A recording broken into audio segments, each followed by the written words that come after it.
Okay, hi everyone. I'm Carla Taylor. I'm with Ideavise, and we are here for the Work Happy podcast, talking to someone who really inspires me in how he has put together his own ability to work happy for what works with him and his family. So this is Mike Blankenship, and I'm really excited to introduce you to him to hear all about his most recent adventures as well as his upcoming adventures and all of the different ways that he does for himself as well as helping others look at different multiple streams of income and the different ways that he's been able to forge his own path in what it means to work happy. So Mike, wanted to first ask for you from a definition standpoint, what does work happy mean for you? Oh man, what does work? Yeah, that's a great question. I didn't see that one coming, but I like that question a lot. I'm also very glad to be on this podcast. It's really exciting. So, yeah, okay. So work happy. I think that's a really good question because I think most people who are working today don't actually know what they want. I just talked about this in a recent article I wrote actually, but I think a lot of people just chase something sort of by default, right? So maybe you live in New York City and you're just chasing the next promotion, right? Right. Maybe you're just chasing more money. Maybe you're chasing a certain title or whatever it is. But you never sit down. I think like most people never sit down and ask the question, why am I chasing this? Right? Why do I want that promotion? Why do I need that extra money? And that's something I actually sort of, it's what sparked our upcoming travels and the trip to Australia that we recently did, because we sat down and we started asking the question, because I kind of was going for that, right? I was going for like promotions. I wanted to be like an editor-in-chief somewhere, or I wanted to be like, big time marketer. I wanted everybody to know my name. I did. I wanted everybody to be like, great writer. Mike's a great writer. He's a great marketer. And that just, I'm like, dang, that would be it for me. That would be a big win. But then my wife and I started doing some internal wrestling, and I started talking with my wife, and we asked the question, why do we want that? Why do we want, why do I want to be the CEO of a big company? Or why do I want to make a ton of money? Or why do I want to do this or that? And it sort of just hung there. Like there was no answer to it, right? There was no definitive, well, I want that because then I can do this, or then I can do this. It's like, actually, if I was the CEO of a company, how busy would I be if that was the case, right? I would be spending a ton of time doing all these things that I might not even enjoy. Sure, I'd have a title that's impressive to people, and I'd probably make a damn good amount of money.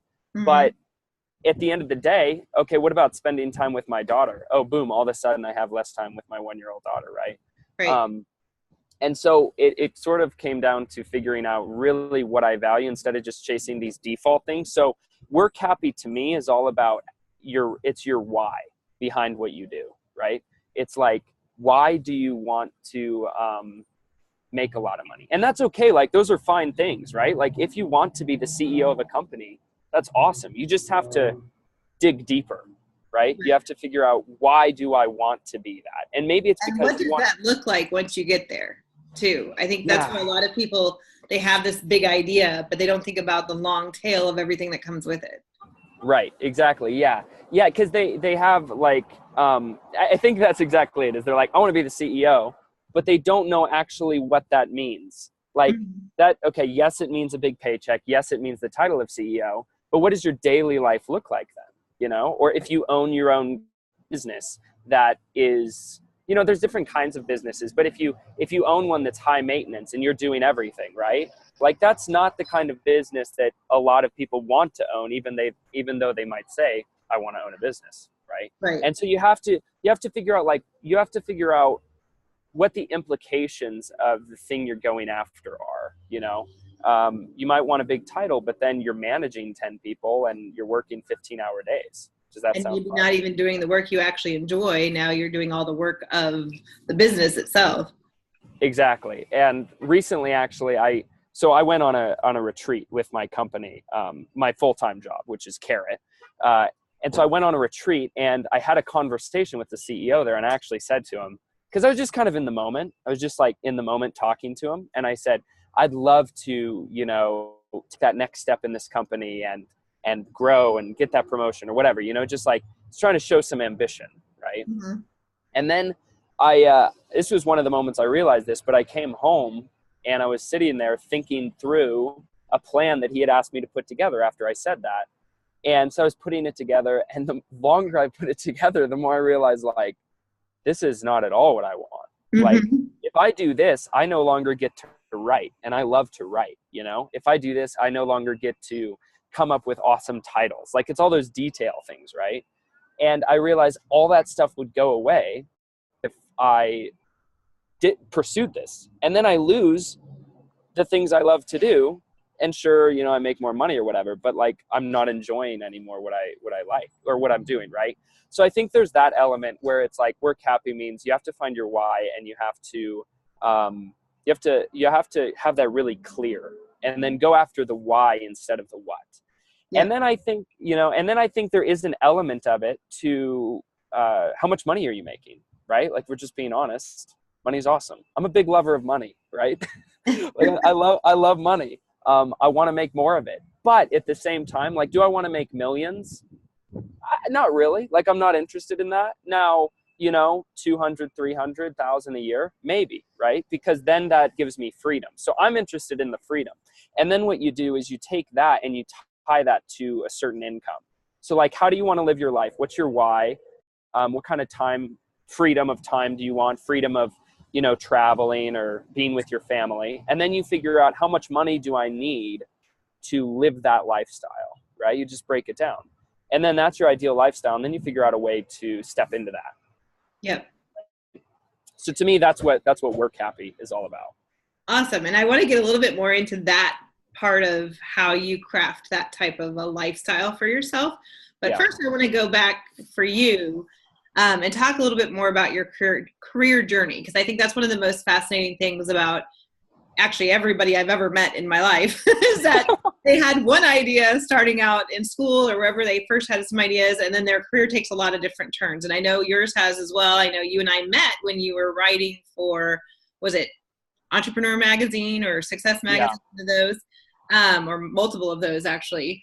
And then I found out some of the things that you used to do and what you're doing now and now where you're going. So walk us a little bit, just briefly through your career path.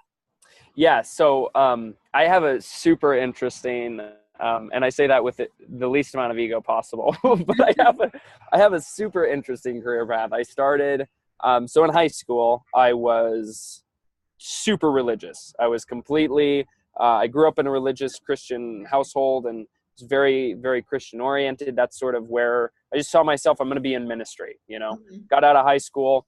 And then I married my wife at 19 years old. And I went into, I actually didn't do college because I got this job offer that made like $300 a month. And I did full-time ministry, $300 a month for full-time work, actually. So full-time ministry for 3 or 4 years, actually. So I Did you at least get some housing for that, or was that all you got? No, so straight up, like, I made practically no money for 3 or 4 years. And my wife worked full time to support me because we both had this belief system that we were headed toward, full-time ministry, growing a church, all this different stuff. So and that's the power. I think that illustrates the power of belief and right. Whether that's healthy or unhealthy, but I think that you can use that in a healthy way to drive yourself, is believing something really passionately. So we fully believe that. And then she supported me for 3 or 4 years while I was in ministry, making almost no money. And I preached like over 50 sermons. I led several Sunday services on my own. It wasn't a big church, but there were times we had it was like 60 to 100 people on average. So it wasn't big, but it was a smaller time church, but I got to lead people. I did a lot of small groups, and it was really, really good experience for my speaking abilities and my teaching abilities and leadership and all that. It was actually really, really healthy. I went through, after that 3 or 4 years, I went through a weird experience and sort of questioned my beliefs, questioned what I wanted to do. And Michaela and I sat down, and she was like, because I was like, I don't want to do ministry anymore. And she was like, well, what do you want to do? I'm like, I have no idea. And that's a difficult place to be in, right? When you identify with this other thing, and now you're basically killing that identity and you have to do something else. And she was like, I think you'd be a good marketer, because I always like to write. She's like, I think you'd be good at writing, good at marketing. Long story short, I ended up connecting with Aaron Orendorff, who's now the editor-in-chief of Shopify. I worked with him for a little while, and that basically segued into now I'm a full-time content marketer strategist with Carrot. I've actually been published on Adweek now, and Success, Jeff Boula's, Smart Blogger, Get Response, a lot of different places. I've ghostwritten for literally probably over 50 publications. Yeah, so I've done a ton of writing. I love it. So it's been quite a weird journey. And now my wife and I, as you probably know this, are going to travel the world for a year, and we're leaving on Saturday. For those of you listening, it's Tuesday right now, so I'm like freaking out because this Saturday we're leaving, and it all happened in like 1 month. So I knew you, like I said, as a writer. I knew then you were working with Carrot, which Carrot is kind of marketing for real estate. Is that what you guys do? Exactly. Yeah, we're an inbound marketing solution for real estate investors and agents. Okay, and that's a remote position, right? It is, yeah, that's full-time remote. So full-time, I say that with air quotes because when it's remote, you know, yeah, it's different because you get your stuff done, and that's it. That's really the beauty of most remote work nowadays, is set up to be results focused rather than having to have a certain amount of hours in. It's a certain amount of work that you're getting done, which allows for a lot more flexibility for those people who work very productively and very quickly.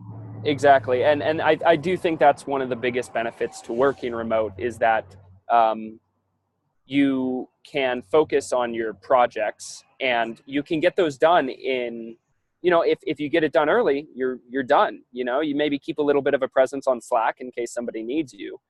But other than that, you're free to go and live life, hang with your kids, be with your family, travel, whatever you want to do. And I mean, the other beauty of remote work is that you can be anywhere you want, right?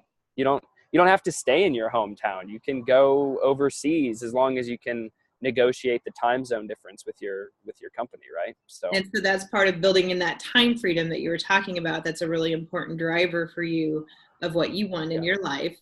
So you live in a very small town, correct?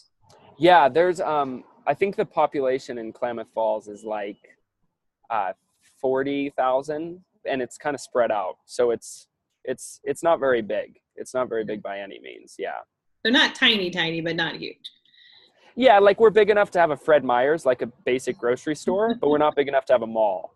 That's how I describe it to people, right? So right in that like little zone there.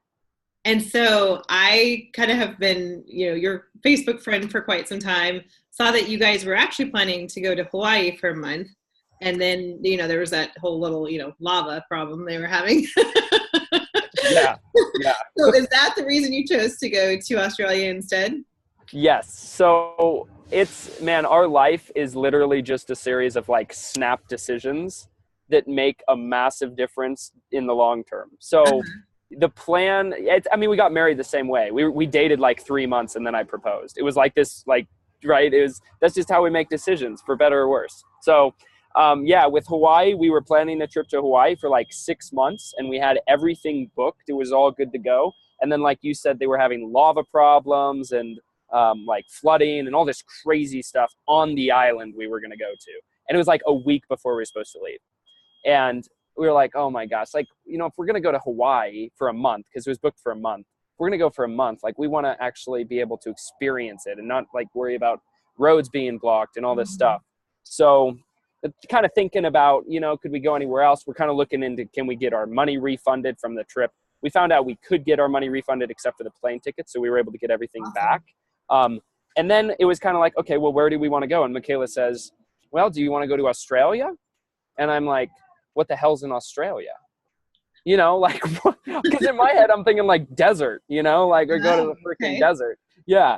Like the outback. And she's like, well, Cairns, pronounced Cairns, with the accent, is actually insanely tropical. It has the oldest rainforest in the world. Predates the Amazon by I think like 75 million years or something.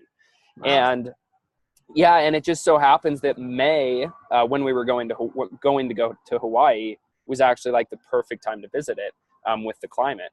So we were like, well, shoot, let's go to Australia. So we booked the trip in like 3 days. We got refunded everything, booked the trip to Australia in like 3 days and then went with a 8-month-old baby on this like literally the travel time with driving and flying and everything just to get to Australia was about 25 hours of just travel. So it was a lot, and our baby was a trooper. And I mean, it's exhausting. We just went into it like, this is going to suck. Right. And then we're going to live. And then, the first day you get there, you have massive jet lag. You feel terrible. Yeah. And then second day, you're like, okay, I'm starting to feel better. And you kind of just go for it. So yeah, it was just this snap decision. And it really changed our perspective on a lot of stuff, though. And so I'm really glad it happened because I don't know that we would be traveling for a year if we had gone to Hawaii instead of Australia, simply because of the conversations and the mindset shifts that we had while we were in Australia. They were massive. So talk to me a little bit about that. What were some of those mindset shifts? The fact that you were in the U.S. is part of it, I'm sure. Yeah. But what were some of the factors and some of the changes of decisions that led you to deciding to sell your house and travel for a year? Yeah. So one of the things that happened is Michaela and I, my wife, grew up. We didn't really travel much. I went to Disneyland, and this fly is really bugging me. One of the challenges of remote work is sometimes there's bugs. Sometimes there's flies. So be prepared. But Michaela and I growing up never really traveled. I went to Disneyland every once in a while. She went on like cruises to Mexico every year. So it's kind of like just stuck to those one things that we did. And so neither of us had really any confidence about traveling a lot, right? Because we just didn't grow up traveling. Mm-hmm. And that's a massive hurdle to get over, right? Like you've been in the same city or the same state your entire life. And so like another country, I mean, that's a whole nother thing. So going to Australia and sort of taking that leap really gave us a lot of confidence in ourselves and in our ability to be like, wow, we can deal with this, because there were problems we ran. Yeah. You run into problems when you go to another country. There's stuff you don't think about, right? Like we lugged our freaking car seat all the way over there, which was a massive pain in the ass. And we get there and we find out American car seats are illegal in Australia. Oh my gosh. Yeah. So we're like, oh no, like, what are we going to do? So then had to rent a car and get the car seat edition and all this stuff. Right. But we made it. And that was the confidence booster, was like, yes, there were all these hurdles and things that happened, but we kept coming out on the other side. Because you have to, like, you're in another country. Who are you going to call? Like, you can't be like, Mom, Dad, me out, right? You're on your own, so you have to figure it out. And that was a massive confidence booster. The other part of it, and this is an element I really try to get across to people, and I started encouraging everyone I know to just go and travel for a month, because something sort of magical happens when you do that. And honestly, I'm not even sure that it would have to be overseas. I think you could do it, just to another state, just somewhere else that you ideally somewhere you've never been, right? Mm-hmm. Go there for a month, because so you get, and the first week, what you do is the normal touristy thing, right? And most of us only travel for a week. So we go for a week, and this is what happens when people go on vacation and they're like, oh my God, I'm so tired, I want to go home, right? Because they go on this vacation and they travel somewhere for a week. They are constantly doing stuff, right? You go to Disneyland, you're going on rides, you're busy every day, you're busy. Then you drive back and you're like, man, I'm excited just going to my normal routine because I'm so exhausted from all that extra stuff, right? And so that's what you do, and you just got to kind of accept that. So you go somewhere new and you do that for a week. But then the second week is a little bit of like, you're starting to, well, let me back up. The first and second week, you're doing the touristy thing, and you're kind of getting acclimated to the new environment you're in, where are the grocery stores, where, just basic stuff.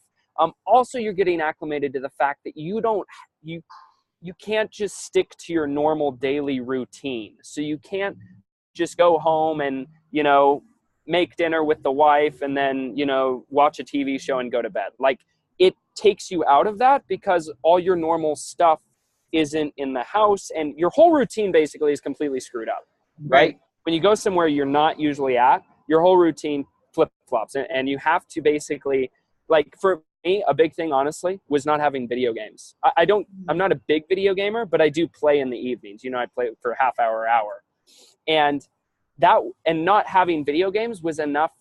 We'd sit there. So it was in Australia. It was a 1-bedroom apartment, so it wasn't very big.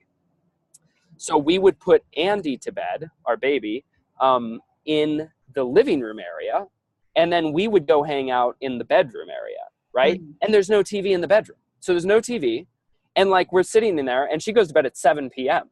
So we're sitting there, and we're like, well, what do you want to do, And it kept happening that, I would be like, well, I'm going to work on this project that I've been putting off for like months, and then I just hop on the computer and work on it. And it was great. And I loved it. And she was working on stuff too. And so we started like working on things that we had put off for so long, simply because we were now in a situation where we didn't have all our normal routine stuff, And so taking ourselves out of that really changed our perspective. And then week 3 and week 4, we were just like into it. We loved it. We were going on walks every single day for like hour and a half long walks. Right. Yeah. We never did that before. I was working on a book at the time, just a fun, like, side project thing I was working on.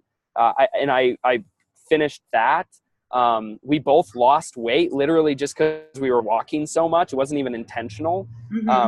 We talked more than we've talked maybe our entire marriage. I mean, it just had the best talks, right? We set goals for the future. Like, we accomplished more in that month than we've accomplished, in 6 months at home.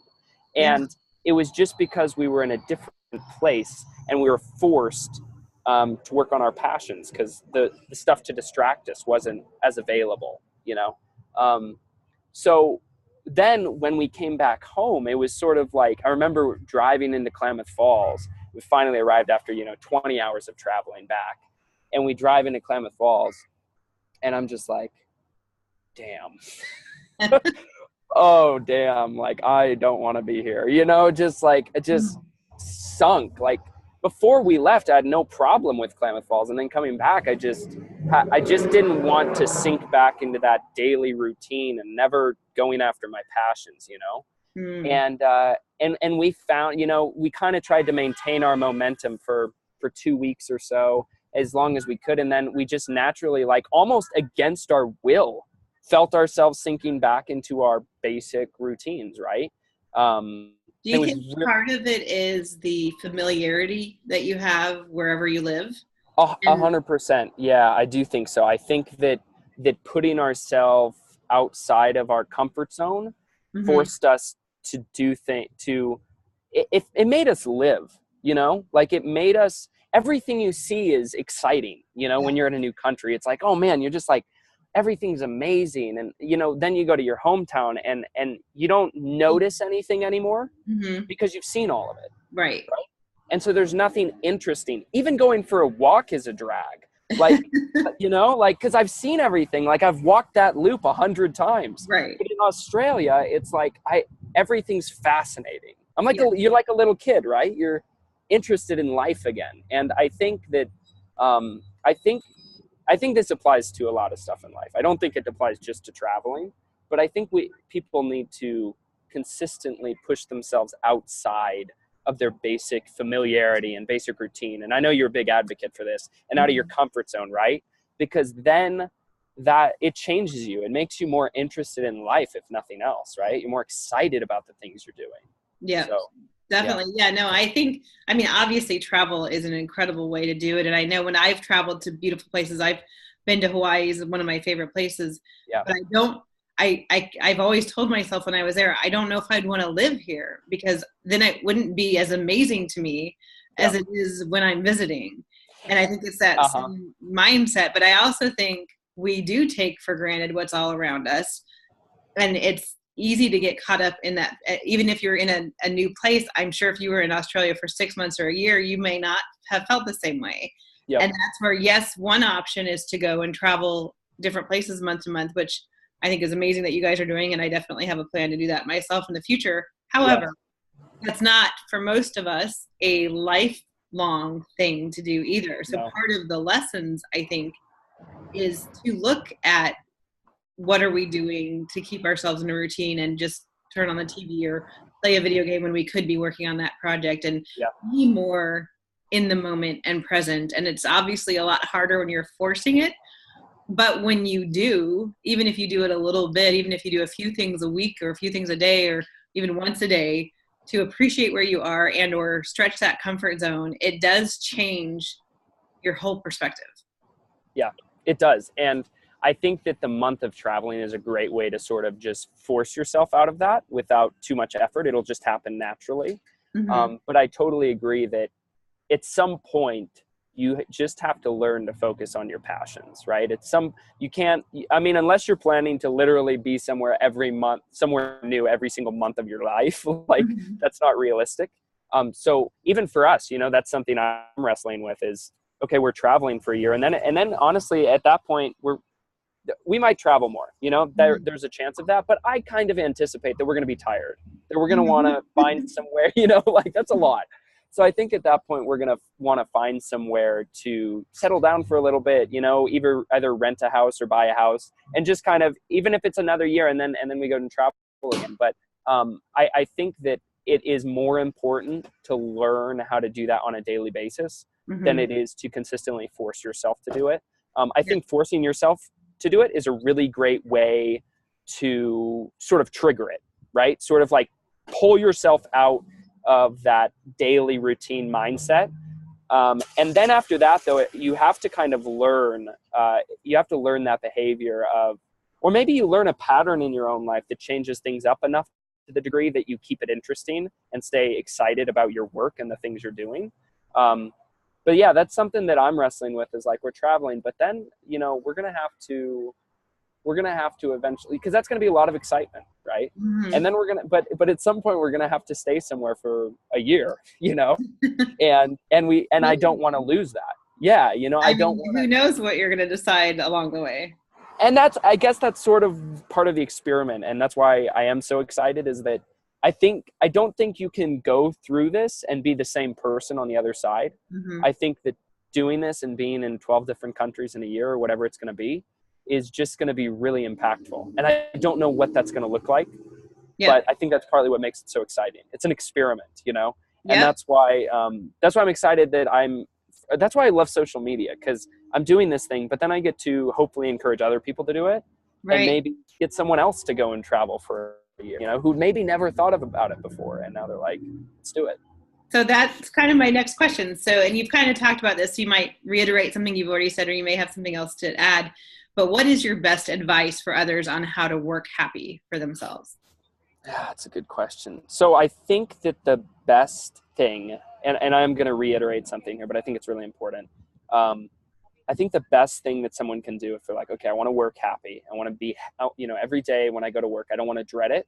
And I want to have a why behind it. I think that the key is to take a piece of paper out, sit down, you know, with either just on your own, or if you have a significant other, it can be a really great exercise to do it with them. Sit down and just really try to figure out and like I tell people, be as selfish as you want. Your ideal life and work, what does it look like on a daily basis, right? What are you doing? How much money are you making? Where do you live?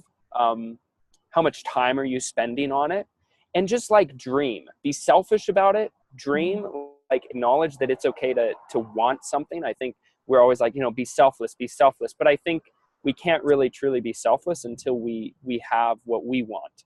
And so I think that it's a good exercise. I think it's a critical exercise to sit down and be like, okay, really get into the details of my ideal work life and, you know, personal life.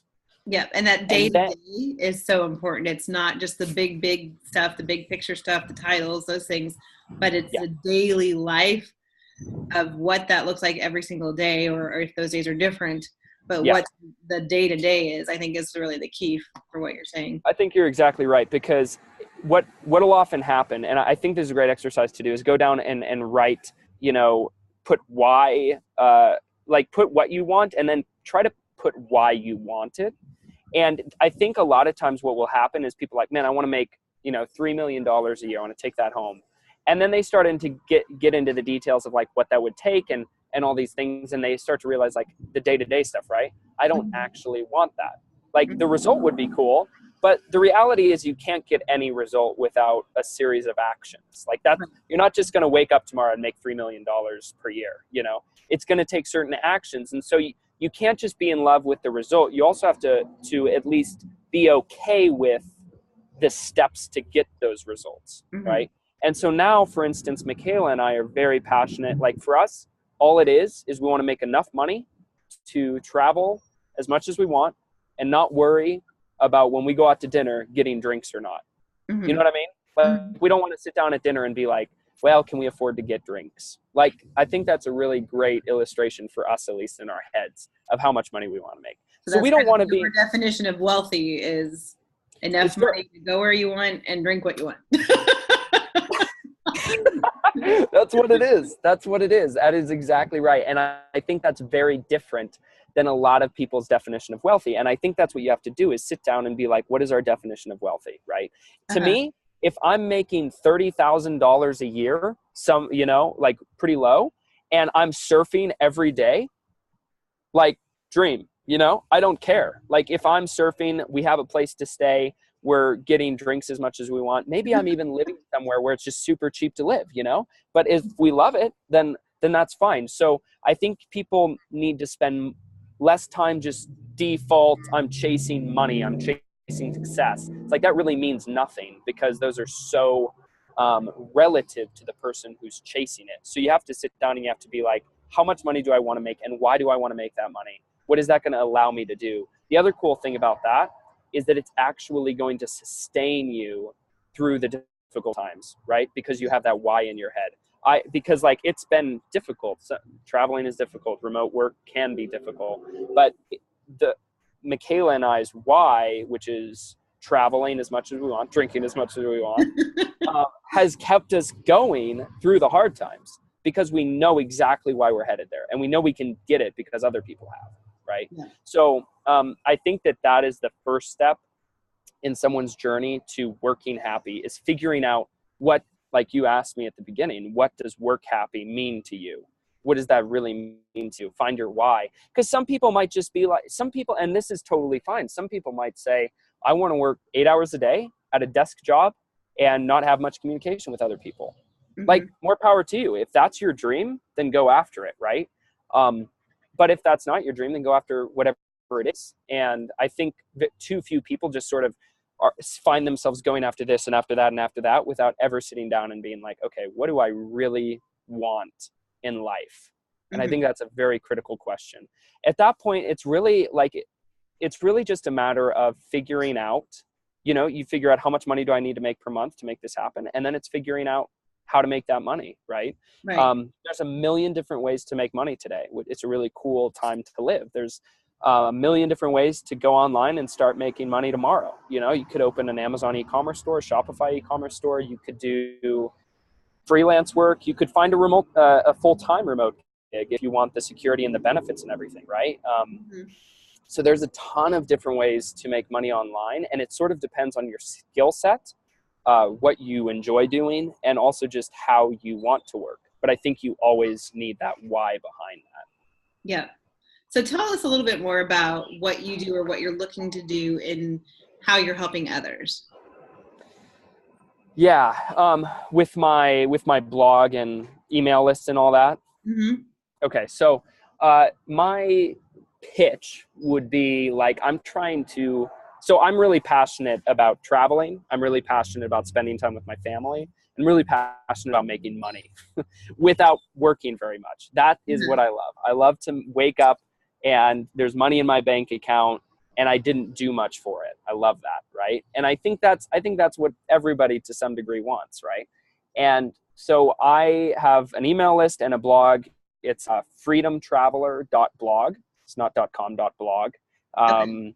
And people listening can go there, and there'll be a welcome mat that pops up, and they can sign up for my email list if they want to. But I am trying my best to teach people how to create remote streams of income. And my niche is for people who want to travel. But a lot of it applies to people who just want remote work for the sake of having remote work. Right. So I'm trying to guide people, number one, through the mindset shifts you have to make to start working remote and to create your own streams of income, because I think there are some pretty big mindset shifts you have to make. And then I'm trying to get practical and, either create my own courses or guide people to courses for actually how they can create different streams of income, whether that's e-commerce or freelance work or transitioning to a full-time job or whatever it is.